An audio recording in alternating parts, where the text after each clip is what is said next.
एक ही प्रोडक्ट बार बार लॉन्च करने के चक्कर में कांग्रेस की दुकान ताला लगने की नौबत आ गई है। और ये दुकान हम नहीं कह रहे, आप लोग कह रहे हैं। आप लोग कहते हैं दुकान खोलिए, सब जगह पे बोलते हैं, दुकान को ताला लगने की बात आई।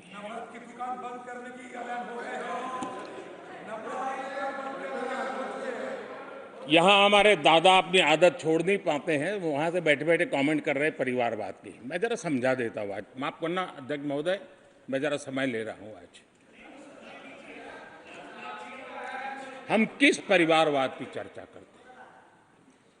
अगर किसी परिवार में अपने बलबूते पर जन समर्थन से एक से अधिक अनेक लोग अगर राजनीतिक क्षेत्र में भी प्रगति करते हैं, उसको हमने कभी परिवारवाद नहीं कहा है।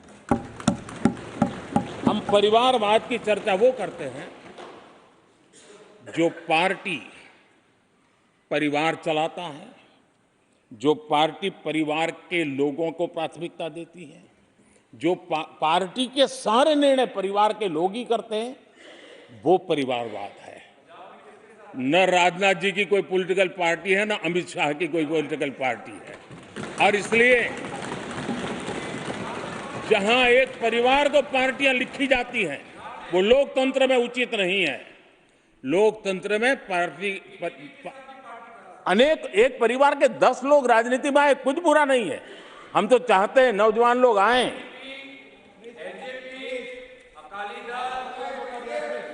हम भी चाहते हैं ये इसकी चर्चा करिए। हमारे साथ, आपके साथ मेरा विषय नहीं है।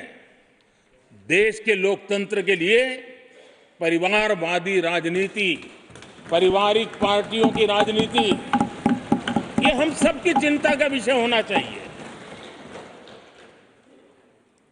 और इसलिए मैं किसी परिवार के 2 लोग अगर प्रगति करते हैं, उसको तो मैं स्वागत करूंगा। 10 लोग प्रगति करें, मैं स्वागत करूंगा। देश में जितनी नई पीढ़ी अच्छे लोग आए, स्वागत योग्य है। सवाल यह है कि परिवार ही पार्टियां चलाती है। पक्का है कि ये अध्यक्ष नहीं होगा तो उसका बेटा होगा, ये नहीं होगा तो उसका बेटा होगा। ये लोकतंत्र का खतरा है। और इसलिए अच्छा हुआ दादा, थैंक यू। ये विषय कभी बोलता नहीं था, आज बोल दिया मैंने। आदरणीय अध्यक्ष जी, एक ही प्रोडक्ट को बार बार लॉन्च करने का भरपूर प्रयास हो रहा है।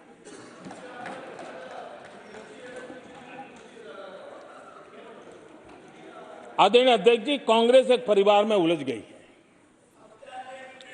देश के करोड़ों परिवार की आकांक्षाएं और उपलब्धियां वो देख पा ही नहीं रहे, देख सकते नहीं। अपने परिवार के बाहर देखने की तैयारी नहीं है। और कांग्रेस में एक कैंसिल कल्चर डेवलप हुआ है। कुछ भी है कैंसिल, कुछ भी है कैंसिल। ये एक ऐसे कैंसिल कल्चर में कांग्रेस फंस गई है।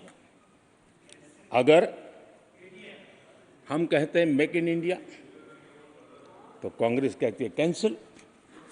हम कहते हैं आत्मनिर्भर भारत, कांग्रेस कहती है कैंसिल। हम कहते हैं वोकल फॉर लोकल, कांग्रेस कहती है कैंसिल। हम कहते हैं वंदे भारत ट्रेन, कांग्रेस कहती है कैंसिल। हम कहते हैं संसद की नई इमारत, कांग्रेस कहती है कैंसिल। यानी मैं हैरान हूं, ये कोई मोदी की उपलब्धियां नहीं है, देश की उपलब्धियां है।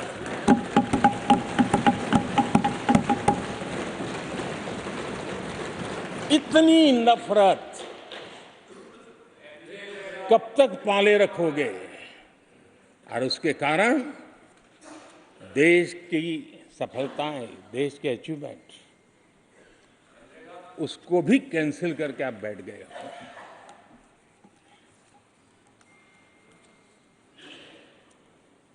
आदरणीय अध्यक्ष जी, राष्ट्रपति जी ने विकसित भारत के रोड मैप पर चर्चा करते हुए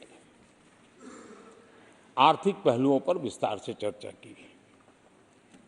अर्थव्यवस्था के मूलभूत जो आधार है उसके की बारीकी से चर्चा की और भारत की मजबूत अर्थव्यवस्था को आज पूरी दुनिया सराह रही है, पूरी दुनिया उससे प्रभावित है और जब विश्व संकट से गुजर रहा है तब तो उनको और ज्यादा अच्छा लगता है।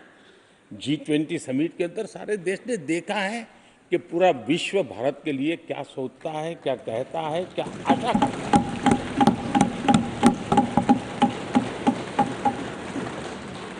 और इन सारे 10 साल के कार्यकाल के अनुभव के आधार पर आज की मजबूत अर्थव्यवस्था को देखते हुए जिस तेज गति से भारत विकास कर रहा है उसकी बारीकियों को जानते हुए मैं विश्वास से कहता हूं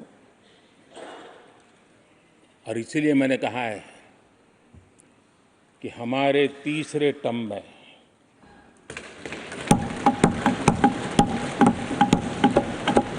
भारत दुनिया की तीसरी बड़ी आर्थिक ताकत बनेगा।